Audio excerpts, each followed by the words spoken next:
كولر عشان يكسر التكتلات بدأ يعتمد في الماتشات الأخيرة على فكرة إنك أنت تشوط من بره. ولاحظ إن إمام طبعا عشان يقدر يستفيد منه لازم يفضيله المساحة. هنشوف الكرة دي اتلعبت ازاي. إمام بعت المدافع على ان هو داخل على ال 18 ورجع لبره، وامام في الصوره اللي انتوا شايفينها مستني الكره التانيه نفس الزاويه اللي جت منها الجون.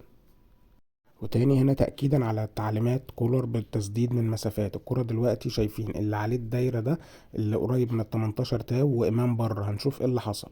الكرة بتوصل لحسين الشحات، تمام. حسين الشحات بياخد قرار التسديد. بص نيدفيد عمل ايه. بص ده المكان اللي نيدفيد واقف فيه، وهنركز ان نيدفيد بيلعب في الناحية دي عشان يزود العدد بتاع المهاجمين بتوعنا. حسين الشحات شاط لكن نيدفيد هو اللي صدها، والغلطة دي هو ما كررهاش في كورة إمام عاشور. هنا بنشوف تالت مرة نيدفيد بيلعب في المساحة اللي ما بين الباك اليمين والمدافع اليمين بتوع الجونة. ده المكان اللي كولر مديله تعليمات ان هو يهاجم فيه الجونة. طب نشوف نيدفيد واقف في نفس الزاوية دي، وهنركز ان دي نفس الوقفة اللي جا منها الجون. الكرة بتوصل للشحات بيلعبها المعلول، وكان ممكن لو معلول لحقها يردها لنيدفيد. نشوف الهجمة دي ابتدت من عند إمام عاشور، تمام. هو اللي بيباصي لحسين الشحات، وعندنا ندفد قريب من خط الدفاع زي ما احنا شايفين، وورا وسام ابو علي.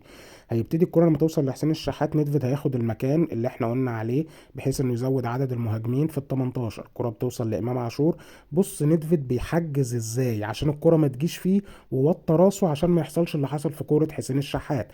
بص هنا التحجيزة، بص بعدها هيوطي راسه ازاي عشان ما يمنعش الكورة زي ما حصل في الشوطة بتاع حسين الشحات.